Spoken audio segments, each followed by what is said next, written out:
امشب در 24 دیدار نتانیاهو با نظامیان اسرائیلی داخل سوریه همزمان با تلاش غرب برای نزدیکی به دمشق. سفارت فرانسه بازگشایی شد، دیپلمات‌های بریتانیایی و آلمانی هم به سوریه رفتند. ادامه واکنش‌ها به مقایسه جنجالی اسما اسد و شهبانو فرح پهلوی در BBC فارسی. گفتگو با عباس میلانی، تاریخدان، تا دقایق دیگه. معلومه من بیورزم، کسی دیگه که نی. چرا باید این اتفاق بیفته؟ عین این در برق، عین این تو آب، عین این، یعنی هر جا رو نگاه میکنی ما مشکل داریم. اشاره پزشکیان به ناتوانی حکومت در اداره کشور و فساد گسترده در قاچاق سوخت. رئیس جمهوری ایران میگه در همه بخشا از جمله آب و برق وضعیت همینه. از استودیوی ایران اینترنشنال این 24 است با فرداد فرهزاد. بینندگان ایران اینترنشنال در ایران و سراسر جهان سلام و وقت بخیر. با گذشت حدود 10 روز از سقوط دولت بشار اسد، فرانسه، بریتانیا و آلمان دیپلمات‌هاشون رو برای گفتگو با احمد الشر، رهبر گروه تحریر شام، به سوریه اعزام کردند. پرچم فرانسه هم بعد از 12 سال بر فراز سفارت این کشور در دمشق قرار گرفته. همزمان برای اولین بار بنیامین نتانیاهو به همراه وزیر دفاع از مواضع نظامی اسرائیل در داخل سوریه بعد از پیشروی ارتش این کشور دیدن کرده.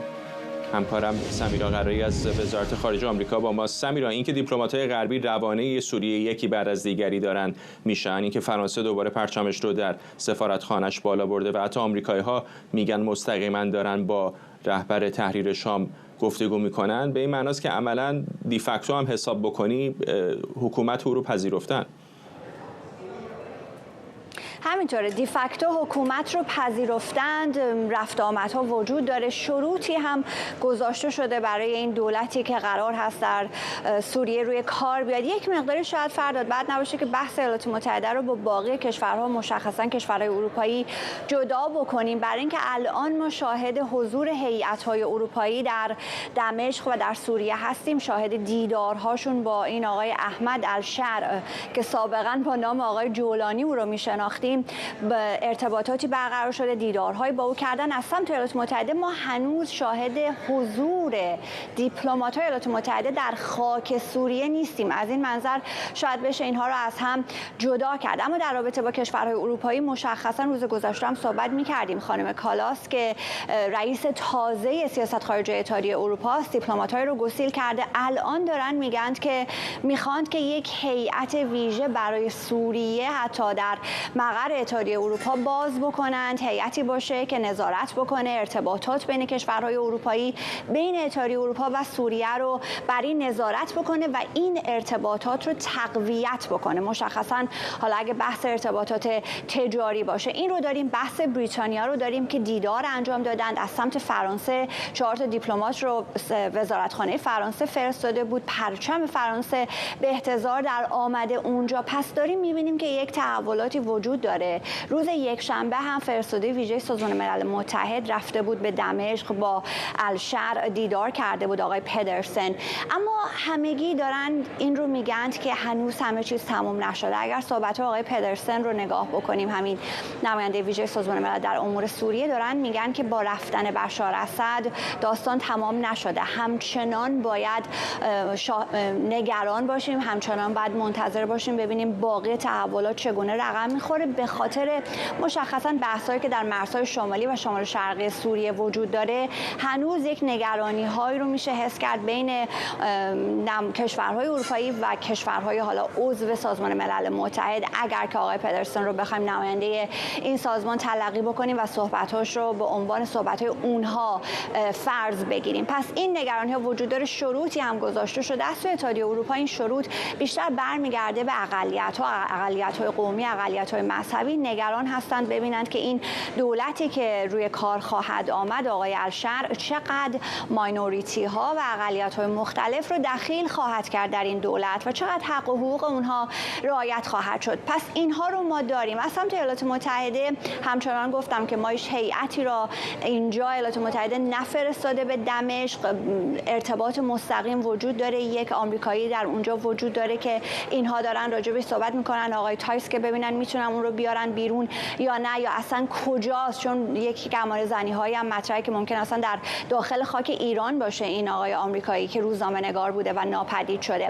از سمت ایالات متحده یک بدبینی هایی وجود داره، مقاله هایی وجود داره که میگن همین دولت بایدن، هم دولتی که قرار سرکار بیاد ترامپ، هم آدم هایی که در کنگره هستن، اینها همگی یک بدبینی ذاتی الان نسبت به سوریه دارن و ممکن این بدبینی منجر به یک فرصت سوزی بشه. همونطور که این کشور اروپایی راه افتادند، یک راه مستقیم رو الان ایجاد کردن، شاید هم در آینده این ارتباط به هم بخوره، ولی اینها دارن یک تلاشی میکنن که تأثیر بگذارن بر دولت آتی سوریه. این تلاش رو مسئولات متحده نمیبینیم. در یک تحول مهم دیگر هم فرد آقای نتانیاهوست که وارد ناحیه‌ای شده، یک پایگاه نظامی در اطراف ماونت هرنان در خاک سوریه. یعنی نخست وزیر اسرائیل پاش رو گذاشته در جایی که خاک سوریه محسوب میشه، هرچند که در 24 ساعت گذشته واکنش‌هایی داشته، الشرع صحبت‌هایی کرده و ابراز نگرانی کرده از اقداماتی که اسرائیل داره در خاک سوریه انجام میده، اما حضور آقای نتانیاهو هم اونجا یک حضور بسیار سمبولیکی هست و باز در یک تحول دیگری که امروز رسانه‌ها رو خیلی تحت شعاع قرار داده بود، بازدیدی هست که تعدادی از روزنامه‌نگاران و خبرنگاران داشتند از کارخانه‌های تولید کپتاگون که خب قبل‌تر اتهاماتی که وارد میشد به دولت اسد راجع به اینکه یک دولت مخدری تشکیل داده، این اتهامات داریم می‌بینیم که داره اثبات میشه و مفصل کارخانه‌های اونجا وجود داشته و روزنامه‌نگاران رفتن و گزارش‌های متعددی هم فردا تهیه کردند. ممنونم از تو سمیرا قرایی، همکارم در وزارت خارجه آمریکا از واشنگتن دی سی. علی خامنه‌ای در بخش دیگری از سخنرانی امروزش یک بار دیگه به سقوط بشار اسد در سوریه واکنش نشون داده و بر ادامه حضور نظامی جمهوری اسلامی در منطقه تاکید کرده و گفته تصور آمریکا و اسرائیل و برخی همپیمانان اونها درباره پایان مقاومت کاملا اشتباهه و کسی که ریشه‌کن خواهد شد اسرائیل. در منطقه با این حرکتی که در سوریه انجام گرفت و با جنایت‌هایی که رژیم صهیونیستی داره انجام میده و جنایت‌هایی که آمریکا داره انجام میده و کمک‌هایی که بعضی دیگه به اینها میکنن، خیال کردن که قضیه مقاومت تمام شد. اینها سخت‌تر اشتباهن، باز هم مقاومت میکنن. لبنان مقاومت میکنه. البته رژیم صهیونیستی به خیال خودش داره خودش رو از طریق سوریه آماده میکنه که نیروهای حزب الله رو به خیال خود محاصره کنه و ریشه‌کن کنه، اما اون کسی که ریشه‌کن خواهد شد اسرائیله.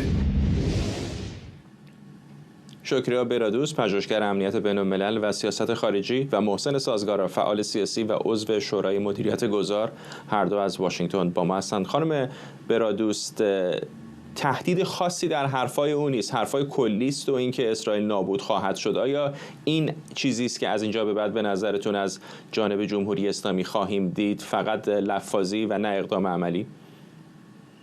خب چیزی که خواهیم دید اینه که شکست رو قبول نخواهند کرد. چیز آشنایی اون حرفای خامنه‌ای هم همین رو تایید میکنه که شکست در معنای شکست که بارها در موردش توضیح دادیم در جمهوری اسلامی معنای دیگری دارد و جمهوری اسلامی داره سعی میکنه اینجا برای به نظر من مخاطب داخلی داره صحبت میکنه، برای مخاطب خارجی خب کسی نیست که ندونه جمهوری اسلامی الان برای مقاومت شکست خورده و اوضاعی که الان حتی در سخنان خامنه‌ای هم در بعضی از سخنانش مثلا در مورد زنان صحبت میکرد، این نشان میده که اون لرزشی که در داخل وجود داره و این صحبت هایی که میشه بیشتر همون به نظر من یا مخاطب داخل ایران رو بلانسبت احمق فرض میکنه که این سخنان رو میگه، یا دوباره همون موضوع ادامه دادن همون سیاستیه که جمهوری اسلامی برای سالها ادامه داده.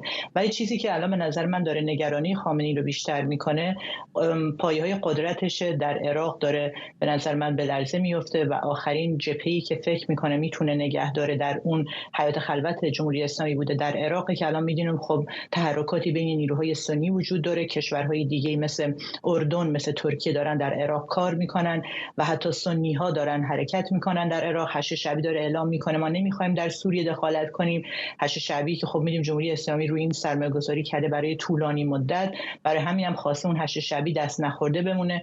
از یه طرف داره این حوثی‌ها شدیدتر مورد حمله آمریکا و نیروهای بریتانیایی که با آمریکا ائتلاف دارن قرار میگیرن. حالا جدا اینکه حوثی‌ها بیشتر کنترلشون زیر کنترل مسکو هست تا تهران، و این شرایط لبنان و سوریه رو خب میدونه. الان چیزی که برای حزب الله در لبنان هست ضعیف شدن حزب الله از نظر نظامیه که حزب الله رو که ضعیف شده و خب میدونیم قدرت نظامی قبل رو نداره، الان تبدیل میکنه به یک نیروی سیاسی تنها نه نظامی.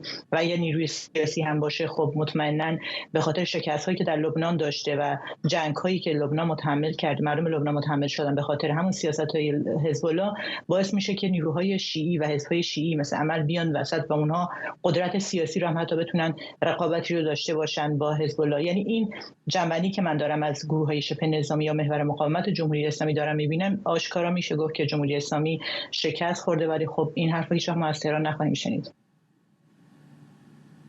آقای سازگارا، سوال بزرگ اینه که الان حتی اگر جمهوری اسلامی دیگه از اینجا به بعد دست به اقدامی نزنه و واقعا بره تو لاک خودش و اقدام تنش‌آمیزی در منطقه نکنیم، به این معنا نیست الزاماً که طرف‌های مقابلش به طور خاص اسرائیل اقدام دیگری نخواهند کرد. اینطور نیست. یعنی اگر دست به واکنش نزنین احتمال وجود داره که در یمن، در عراق، در لبنان بیش از گذشته حتی فشار بیارن اسرائیلی‌ها. در این معادله کجا ایستاده آقای خامنه‌ای و چه کار میتونه بکنه؟ اولا من صحبت‌های امروز آقای خامنه‌ای رو که گوش می‌کردم دیدم ایشون مثل این رهبر سالخورده 85 ساله به مرحله‌ای رسیده که با مشت بزنه به سینه‌اش الهی جز جگر بزنی، ذلیل بمیری، زمین بخورید. در این حدودا دیگه داره حرف میزنه بدون اینکه یک حرف عملی توش باشه، بدون اینکه یک راهکار باشه. مقاومت تقویت خواهد شد، نمیدونم اسرائیل زمین خواهد خورد. با قول شما حرفای کلی که هر کسی که احتیاج نداره خیلی متخصص هم باشه، همین اخبار محمودی رو هم دنبال کنه، میدونه که شکست خورده کاری هم نمیتونه بکنه.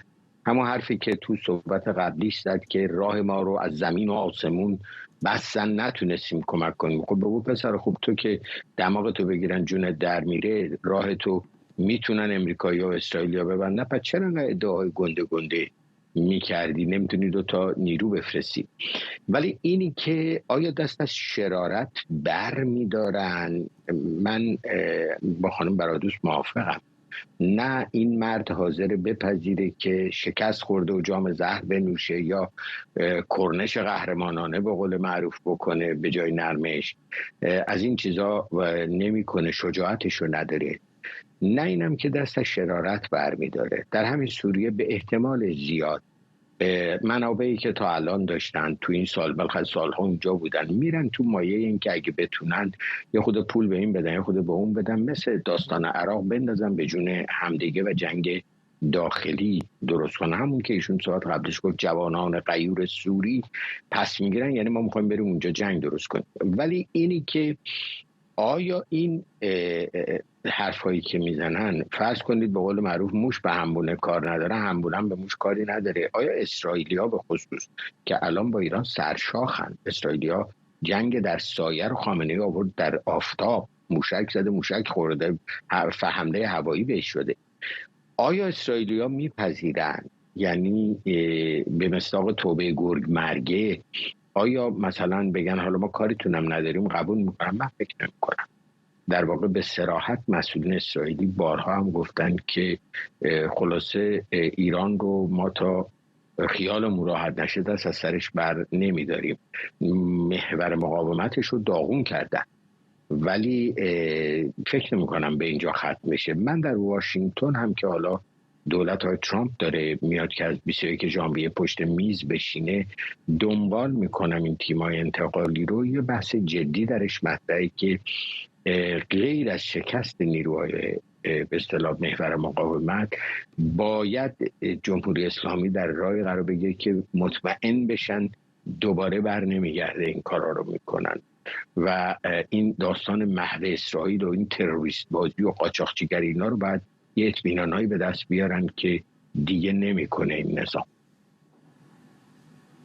خانم برادوس، 2003 هم وقتی که آمریکایی‌ها آمدند و عراق رو گرفتند، شاید کمتر کسی تصور میکرد که حکومتی که دست نشانده دست کم در ابتدا آمریکایی‌ها هست اینقدر جمهوری اسلامی بتونه درش مداخله بکنه و نظم عراق رو مختل بکنه. الان در سوریه هم با اینکه حامی اصلیشون، متحد اصلیشون بشار اسد سقوط کرده، ولی بالاخره نیروهای جمهوری اسلامی همچنان داره و میتونه بپرورونه در داخل سوریه که تنش ایجاد بکنن. چقدر این نگرانی برای دولت جدید سوریه جدیه؟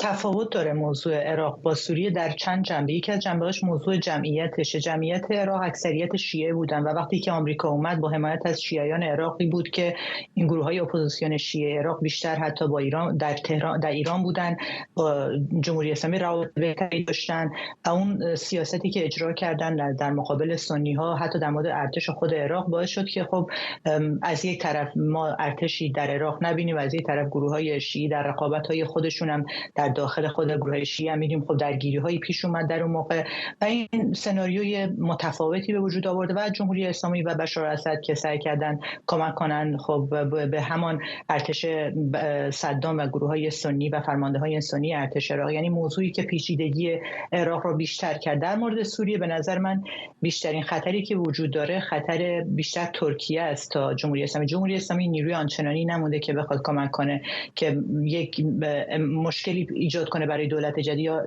ناآرامی ایجاد کنه، چون که گروهایی که بودن حتی اگر جمهوری اسلامی میتونست از خود سوریه استفاده کنه نمیتونه، دیگه لازم نبود حزب الله رو وارد سوریه کنه یا فاطمیون زینبیون رو وارد سوریه کنه، به خاطر اینکه خب علوی و اقلیت هستن. در مورد ترکیه چرا این حرفا میزنم؟ من 7 سال پیش مقاله نوشته بودم در ژورنال پست، در مورد این توضیح داده بودم که هر چقدر اردوغان در ترکیه در قدرت باشه احتمال اینکه ما خامنه‌ای دیگری در خاورمیانه داشته باشیم زیاده، چون که سیاستاش خیلی شبیه سیاست‌های رژیم جمهوری اسلامی ایران هست. الان وقتی صحبت‌های مقامات ترکیه رو میشنویم ممکنه براتون جالب باشه. صحبت‌های جدیدشون اینه که ما کشورهای منطقه باید با هم کار کنیم و اجازه ندیم قدرت‌های هژمون خارجی بیان در منطقه برای ما تصمیم بگیرن. این حرف برای شما، برای بینندگان خیلی جدید نیست به نظر. این حرفو شنیدیم از تهران نه از آنکارا و الان داریم از آنکارا چنین حرفایی میشنویم.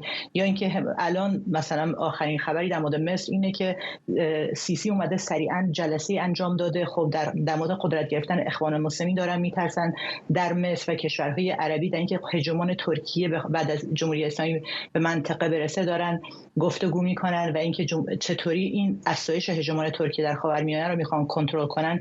این بحث دیگری هست. به نظر من حتی ورود کشورهای اروپایی و اینکه آمریکا درسته دارن در صحبت‌هاشون در ریتوریکشون خب آن لفظ رو استفاده نمی‌کنن که مخالف سیاست‌های ترکیه یا افزایش نفوذ ترکیه در منطقه هستن، ولی مطمئنا کشورهای عربی که برای سالها خسته شدن از نفوذ جمهوری اسلامی به عنوان یک کشور غیر عربی شیعه در منطقه، مطمئنا از ورود نئوعثمانی که ترکیه به منطقه هم خوشحال نیستن. برای همین هم هست به نظر من در سوریه فعلا چیزی که الان هست متفاوت‌تر از چیزی که خامنه‌ای بخواد. یه اکتر دیگه جدیدی هست که می‌دونیم خب الان 15% از خاک خود سوریه در کنترل گروه‌های شبه نظامی مورد حمایت ترکیه است که اصلا پول ترکیه رو دارن، اون قسمت‌های سوریه دارن پول ترکیه رو استفاده می‌کنن، سیاست‌های ترکیه و قسمتی از ترکیه تقریبا از نظر اداری داره حساب میشه.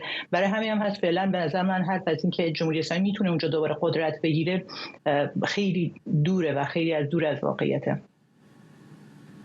آقای سازگارا، کوتاه اشاره کردید، چقدر فکر میکنید که فراتر از نگرانی در مورد نفوذ جمهوری اسلامی در منطقه الان خامنه‌ای میتونه دغدغه دیگری هم داشته باشه و این که ممکنه اتفاقا بعدی خود او باشه؟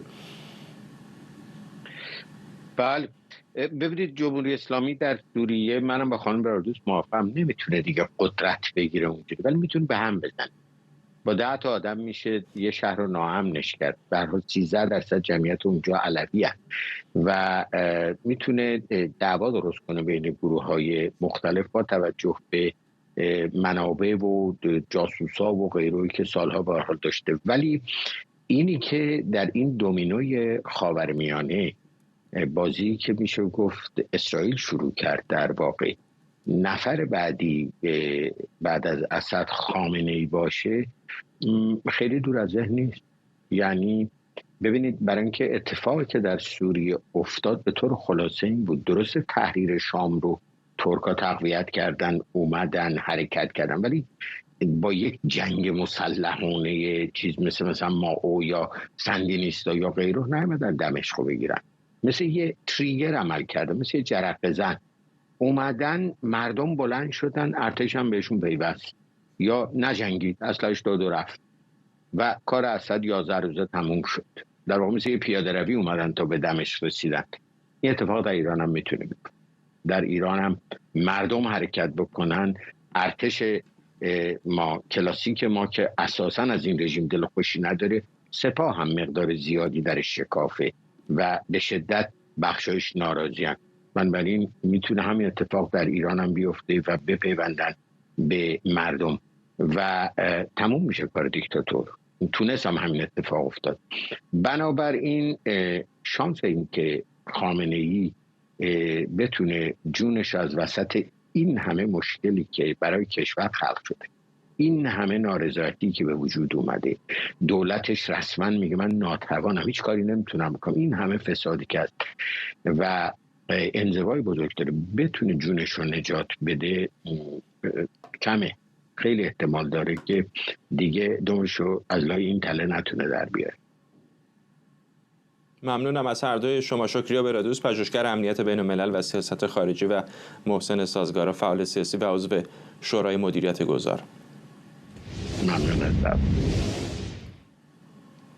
BBC فارسی در مطلبی به قلم داریوش کریمی در اینستاگرامش نوشته که سرنوشت اسما اسد همسر رئیس جمهوری فراری سوریه رو با شهبانو فرح پهلوی مقایسه کرده. این مقایسه در شبکه‌های اجتماعی واکنش‌های گسترده‌ای رو به همراه داشته. فقط در زیر همین پست تا همین لحظه که صحبت می‌کنیم بالای 30,000 نفر واکنش عمدتاً منفی نشون دادن. شمار زیادی از چهره‌های سرشناس سیاسی و هنری ایران هم به این مقایسه اعتراض کردند. کمی پیشتر با عباس میلانی، مورخ و ایران شناس، در همین باره گفتگو کردم و اول ازش پرسیدم از منظر تاریخی چقدر این مقایسه درسته. به نظر من مقایسه به غایت نادرستی است. حتی میشه گفت به گمان من حداقل مقایسه سخیفی است. شما دو چیزی رو با هم مقایسه میکنید که مقایسه پذیر باشن، مگر اینکه هدف سیاسی خاصی داشته باشید. ملکه فرح پهلوی به گمان من یکی از مؤثرترین شخصیت‌های سیاسی، نه فقط زنان سیاسی، 50-60 سال اخیر ایران بودن. در 20 سال آخر سلطنت پهلوی به گمان من یکی از مؤثرترین منادیان آزادی زن بودن، یکی از مهمترین منادیان معماری ایرانی بودن. دوتا از مهمترین نهادهای مؤثر فرهنگی دوران پهلوی رو ایشون با حمایت ایشون، با مدیریت ایشون و مدیریت مشاورین نزدیک ایشون اداره شد. مرادم رادیو تلویزیون ایرانه که آقای قطبی اداره میکرد، یکی از صادقترین و شریفترین و قابلترین مدیران دوران پهلوی بود. و یکی دیگه کانون پرورش فکر ایران. بدون کانون پرورش فکر ایران سینمای ایران چه بسا به جایی که امروز رسیده نمیرسید. هنرهای تزیینی، کتاب بچه‌ها، کاری که ملکه فرح در زمینه گردآوری کارهای هنری کردن، یکی از برجسته ترین مجموعه های هنر مدرن جهان رو در ایران گردآوری کردن. به یک روایتی اونها نزدیک 4 میلیارد دلار الان میارزه، وسط بعضیش هم ملاخور شده. کاری که در بازسازی کاخ نیاوران کردن، در واقع به نوعی شبیه به کاری بود که رضا شاه کردن. معماری سنتی ایران رو برکشیدن، گچبر آوردن، آینه کار آوردن، از معمار ایرانی استفاده کردن. در همون زمانی که تقریبا چند سال قبلش مثلا شادخ شمس از دفتر فرانک لوید رایت استفاده کرد، ایشون تأکید داشتن از معمارای ایرانی استفاده کنند.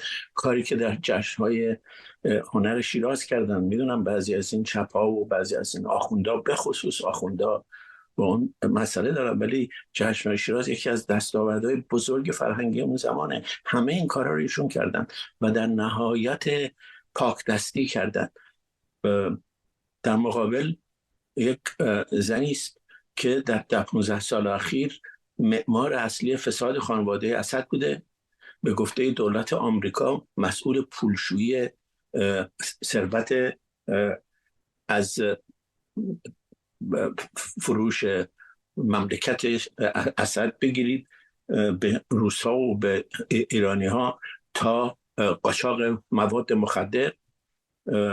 250 میلیون دلار در چند ماه اخیر ظاهراً پولشویی کرده. شما اون شخص رو با اون سابقه و شخصی که کاری جز توجیه استبداد اسد نداره، در مقاله مقایسه دیگه هم هست، مقایسه ضمنی دیگه هم هست و اون در واقع مقایسه شاه هست با اسد. اینها قابل قیاس نیستن. اسد حداقل با کمک مزدوران خارجی که خرج عمده‌اش ملت فقیر ایران داده، ملت شریف ایران داده، 400 تا 500 هزار سوری رو کشته، 11 میلیون رو بی خانمان کرده. آمریکا و روسیه و عربستان هم تو این قضیه نقش داشتن، ولی عامل اصلی اوست که نصف مملکت رو ویران کرد با کمک مزدوران خارجی. به روسیه در اونجا پایگاه داد، پدرش داد، خودش ادامه داد وابستگیشو به روسیه. اگر محمد رضا شاه میخواست این سبویت رو نشون بده، فکر نمی‌کنید بتونه سر کار بمونه و ایران ویرانه حکومت بکنه؟ فکر کنید ارتش ایران، فقط ارتش ایران احتیاج هم نفس از خارج مزدور بیارن، اونچنان که اینها آوردن با کمک آقای خامنه‌ای سر کار بمونه؟ به همین خاطر قیاس اون دو دوران و قیاس این دو به گمان من بسیار بسیار قیاس سخیفی است.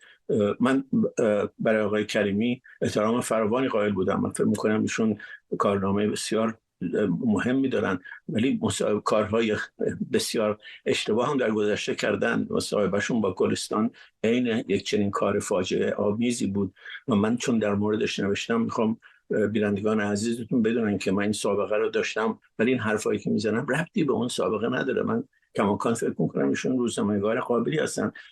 نکته عجیب برای من اینه که وقتی یک کسی، به هر حال خود شما روزنامه‌نگاری هستید، سابقه داری هستید، میدونید چه بسا وقتی یه مقاله نوشتید، یه مطلبی نوشتید، فکر میکردید درخشانه، بعد دبیرتون گفته که نه آقا نمیشه این چاپ کردیم، درد نمیخوره، در این لحظه به درد نمیخوره.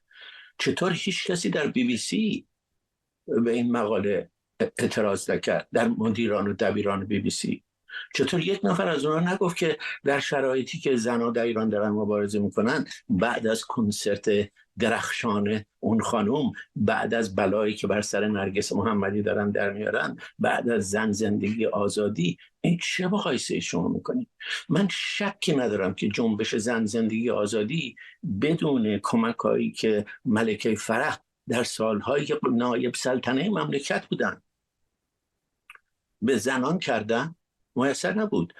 زن زندگی آزادی یه دفعه از فضا در نیامد. 150 سال زنان دارن مبارزه میکنن و یکی از برجسته ترین شخصیت‌ها همین ملکه فرح پهلویه. وقت شما این رو با یه زنکی مقایسه میکنید که کاری جز هرمس پوشی نداشته و کاری جز پولشویی به نظر نمیاد داشته باشه.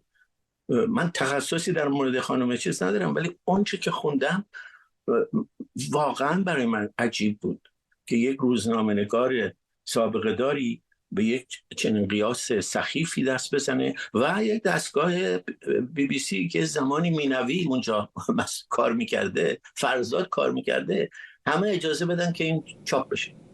آقای میلانی، حتما خودتون هم دیدید بالاخره اختلافات سیاسی در بین ایرانیان کم نیست. بعضی سلطنت طلبن، بعضی مخالف سلطنتن، اما یک نکته‌ای که در مورد این مقایسه به نظر جلب توجه میکنه اینه که بسیاری از کسانی که ممکنه به طور سنتی آدم فکر بکنه حتی گرایش چپگرایانه دارن، هم به نظر میومد که از این مقایسه برآشفته شده بودن. چه هست به نظرتون دلیلش؟ دو دلیل. یکی اینکه به نظر من ملکه فرح پهلوی یک جایگاه ویژه‌ای پیدا کردن، به خصوص به خاطر سلوکی که در سالهای تبعید داشتن، یک سلوک بسیار در واقع با وقار داشتن، سختی ها رو برتابیدن، در مسائل سیاسی روزانه دخالت غیر جدی نکردن. مردم قدر این چیزها رو میدونن، مردم قدر کارهای فرهنگی که ایشون کردن میدونن. الان تو ایران صنایع دستی خیلی رواج پیدا کرده، تو هر شهری زنها به خصوص تو اینترنت تو فلان دارن جواهرات که خودشون ساختن چیز میکنن. آغاز این کار در دوران ملکه فرح پهلوی بود که لباس‌های میپوشید، لباس نمیدونم از بلوچستان میپوشید، دور و برش آدمای درجه یکی جمع کرده بود، از قطبی بگیرید تا کیوان خسروانی، که راهنماییش میکردن، کمک میکردن. در مهمترین مجالس لباس‌های میدوختی، حداقل یه بخشیش تزیینات ایرانی بوده. مردم اینا رو میدونن. در مسائل فرهنگی هم دوباره میگم به نظر من خیلی عجیبه انقدر آقای کریمی پرت از مرحله.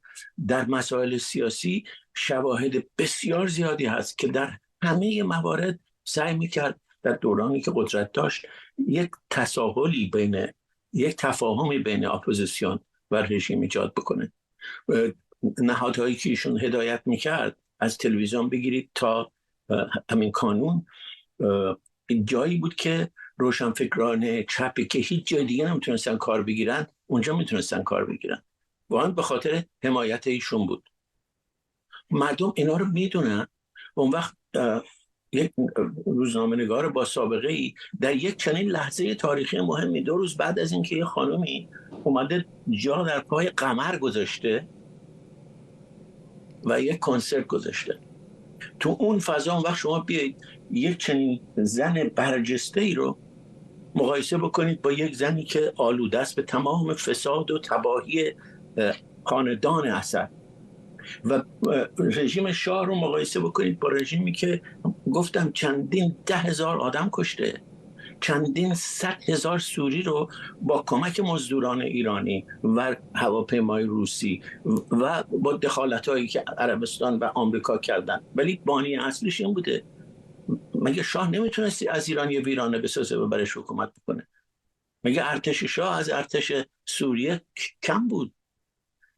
این قیاسه که به نظر من هر انسانی رو، شما چه چپ باشید چه راست باشید، کوچکترین انصاف تاریخی داشته باشید، به گمان من میگید این قیاس مع الفارق هم نیست، همون قیاس سخیفی است و از یه روزنامه‌نگار کار کشته بعیده و از یه نهادی که درش در و پیکری هست بعیده که این چاپ بشه، مگه اینکه عمدی هست. من به تئوری توطئه باور ندارم، ولی باورم نمیشه در BBC یه نفر نبود که اینو بخونه، یه نفر دبیر که بگه آقا این چیه، اینو خجالت آوره، این انشای دبیرستانیه، مقاله تحقیقاتی نیست. عباس میلانی بود، مورخ و تاریخ شناس سرشناس ایرانی. اینم اشاره بکنم که من از BBC فارسی و خود داریوش کریمی هم درخواست کردم که اگر پاسخی دارن با ما به اشتراک بذارن که تا این لحظه جوابی ندادن. همزمان با بحران کمبود انرژی در کشور و تعطیلی گسترده سراسری به دلیل کمبود برق و گاز، ویدئویی از بازدید 3 روز قبل مسعود پزشکیان رئیس جمهوری ایران از سازمان برنامه و بودجه منتشر شده که در اون با اشاره به قاچاق گسترده سوخت، به فساد گسترده در این بخش و ناتوانی حکومت در اداره کشور اشاره میکنه. مگه میشه تولید کننده منم، عرضه کننده منم، اون 20 میلیون چطور گم میشه؟ خدا وکیلی حالا ما رو هم دار بزنن کم کاری نکردن، چطور گم میشه؟ آخه 1 لیتر 2 لیتر 10 لیتر 100 لیتر و 1000 لیتر که نی، حتما من بلد نیستم اینو نظاری که کاری نداره. بعدم راحت میگیم پشت تریبون میگیم این اتفاق افتاد، همه هر روز میگیم. خود معلومه من بیورزم، کسی دیگه که نی. چرا باید این اتفاق بیفته؟ عین این در برق، عین این تو آب، عین این، یعنی هر جا رو نگاه میکنی ما مشکل داریم. اینه که باید آدم تو دنیایی که همه چیز در حال کنترله، همه چیز رو رصد میکنن، حتی این خودکار میفهمم من خریدم، اون وقت ما 20 میلیون لیتر روزانه گم میکنیم. نمیفهمیم چطور گم کردیم. هنر نزد ایرانیان است و بس. محمد ماشینچیان، پژوهشگر ارشد حکمرانی در دانشگاه پیتسبورگ از پنسیلوانیا با ما. آقای ماشینچیان، این بحران انرژی به نظر بحران خیلی بزرگی میاد این دفعه. من رسانه‌های داخل ایران رو دائم رصد میکنم، تقریبا روزی نیستش که گزارشی درست نکنم. میرن در داخل خود سازمان‌های دولتی از جمله سازمان صدا و سیما، همه در وسط اداره با یقه اسکی و کت و پالتو نشستن. چه اتفاقی داره در ایران میفته و چقدر این میتونه بحران درست بکنه؟ درود بر شما. بحران درست کرده و این بحران به مرور تبدیل شده به ابربحران و این ابربحران تبدیل شده به یک ابربحران مزمن، کرونیک شده. و متاسفانه مسئله این است که الان شما می‌بینید رئیس جمهور 100 روز اول ریاست جمهوریش، یعنی حساس‌ترین مقطع دوره نخست ریاست جمهوریش رو پشت سر گذاشت، تمام شد، وارد 100 روز دوم شد. در این 100 روز و مدتی که از اون گذشته شما نشنیده اید که آقای پزشکیان یک خط، یک کلمه، یک راهبرد را، یک سیاست راجع به یکی از ابربحران‌های مزمنی که ایران بهش گرفتار و مبتلاست گفته باشه. اینجا گرده کردن، در این ویدئویی که الان نمایش دادید گرده کردن، سر گل قالی نشستند، ایشون داره ذکر مصیبت میکنه و اعضای تیم ایشون هم مشغول پوزخند زدن و خندیدن هستن. واقعا و البته ناگفته نماند که چند روز پیش سخنگوی دولت ایشون موضعش این بود که بچه ها جون ما دادیم به دانشگاه شریف که راه حل پیدا کنند. این شگفت انگیزه واقعا.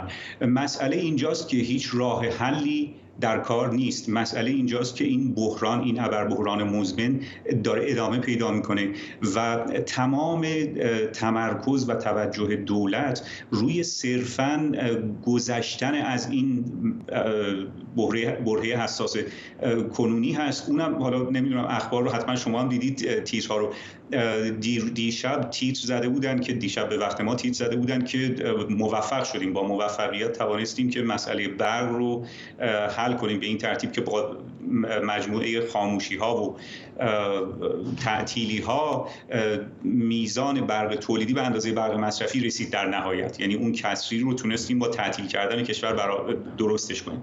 منتها خب شما کشور رو که نمیتونید برای همیشه تعطیل کنید.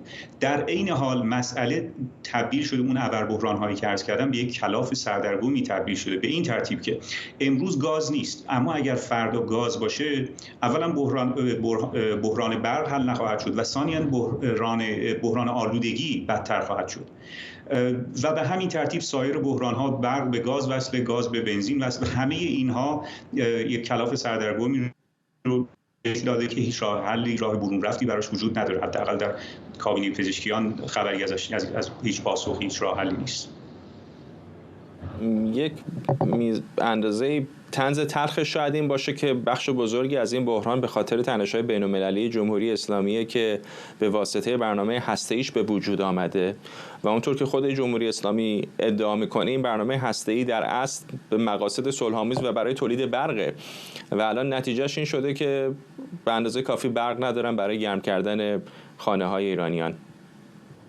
همینطوره، متاسفانه این طنز تلخ وجود داره و ناگفته نماند که مقدار هزینه‌ای که به میلیارد دلار که هزینه کردن برای زیرساخت اتمی ایران سر به فلک گذاشت. یعنی به خصوص با پول اون موقع، یعنی با پول اون موقع میتونست ایران برای 100 سال آینده از برق بی‌نیاز باشه. و فراموش نکنیم، من به خاطر دارم، من در صنایع مالی کار می‌کردم در نزدیک 20 سال پیش و اون موقع ما مراجعان بسیار زیادی داشتیم که علاقمند بودن برای سرمایه‌گذاری در زیرساخت برق، می‌خواستن نیروگاه را بندازن، نه به خاطر اینکه ایران اون موقع به برق خیلی نیاز داشت، به خاطر اینکه قرار بود ایران تبدیل به هاب صادرات برق منطقه بشه، به خاطر اینکه همسایگان ما اون موقع در تامین برقشون نیاز داشت، مشکل داشتن و این ما بودیم که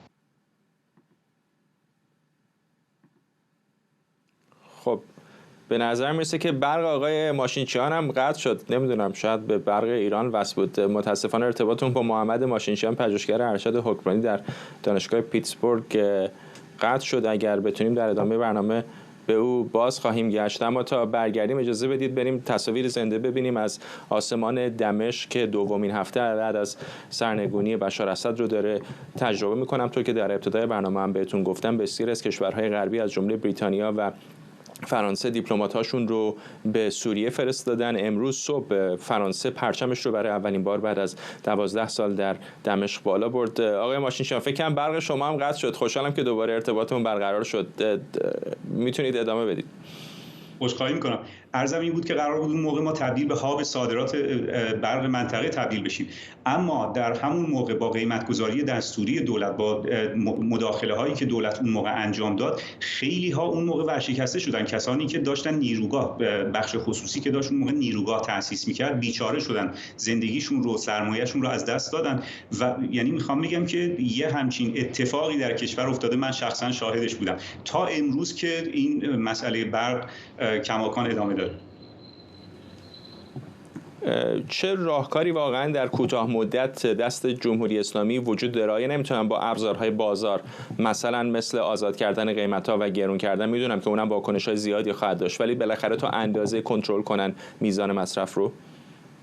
چرا؟ راه حل خیلی زیاد وجود داره. راه حل هایی که دست کم میتونه التیام ببخشه. مثلا یه قسمتش بحث این است که یه مقداری بهره‌وری دستگاه‌های دولتی بهتر بشه، افزایش پیدا کنه. دولت میتونه این کارها رو انجام بده. ما الان در بخش گاز یه عدد قابل توجهی، من الان حضور ذهن فکر می‌کنم 27 میلیون متر مکعب گاز ما در روز فقط اسراف داریم و از بین میره، نابود میشه.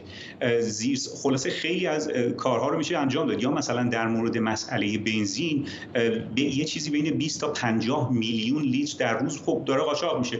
در این مملکت ایران که همه چیز امنیتی است، چطور ممکنه همچین اتفاقی سالها ادامه داشته باشه اما دولت هیچ کاری یا سایر قوا هیچ کاری در موردش نتونن انجام بدن؟ البته که میتونن انجام بدن. اینجا خب ممکنه یه تعارض منافع وجود داشته باشه و گروه‌های ذی‌نفعی که سپاه و دیگران اونطور که گفته میشه دستن در کار این موضوعات باشن، اما به هر حال مثلا این مسئله قاچاق رو میتونه دولت راجبش کاری انجام بده، مسئله صرفه‌جویی رو، مسئله بهره‌وری در مورد گاز رو میتونه انجام بده و خیلی کارهای دیگه. در مورد قیمت‌گذاری، الان هم این داستان قیمت‌گذاری برای ماینینگ مثلا دستگاه‌های استخراج بیت کوین، خب یه سیاست‌گذاری غلطی بوده. اون قیمت‌گذاری غلطی بوده. اگر خب همون سیاست‌گذاری درست بود، یا در مورد قیمت‌گذاری برق کشاورزی به همین ترتیب، میخوام بگم که جزئیات زیادی هست که دولت میتونه روی اونها مانور بده و حداقل یه بخشی و 10-25% این اوضاع رو در مورد هر کدوم از این ابربحران‌ها بهتر کنه. منتها مسئله اینجاست که آقای پزشکیان مشغول انجام هیچ یک از این کارها نیست. ایشون در حال خودزنی عمومی است و اعضای تیم ایشون هم وضع بهتری ندارن. باید بگم چقدر میتونن از کشورهای دیگر، مثلا از گاز ترکمنستان یا از عراق مثل گذشته کمک بگیرن؟ در تئوری این امکان وجود داره، اما از طرف دیگه خب کمبود و ته کشیدن منابع ارزی داره فشار میاره به دولت. یه مسئله اینجاست که دولت حتی اگر بتونه گاز بیشتری تولید کنه، ترجیح میده که اون رو اگر امکان داشته باشه صادر کنه تا اینکه برای مصرف خانگی اون رو صرف کنه. در نتیجه خیلی به نظر نمیرسه که گزینه مطلوبی برای دولت باشه، اما امکانش در تئوری وجود داره قطعا. ممنونم از شما. محمد ماشینشان، پژوهشگر ارشد حکمرانی در دانشگاه پیتسبورگ از پنسیلوانیا با ما. و ممنونم از شما که بیننده برنامه 24 امشب بودید. این برنامه رو کمی دیرتر میتونید در یوتیوب ایران اینترنشنال هم ببینید. همونطور که در حین زمان کوتاهی که ارتباطمون با آقای ماشینشیان قطع شده بود بهتون گفتم، در دومین هفته از روی کار آمدن دولت جدید در سوریه بسیاری از دیپلمات‌های غربی دوباره راهی دمشق شدن. اگر بتونیم برنامه رو با تصاویر زنده از آسمان دمشق به پایان میبریم. خب به نظر میسه که این تصاویر رو نداریم، بنابراین از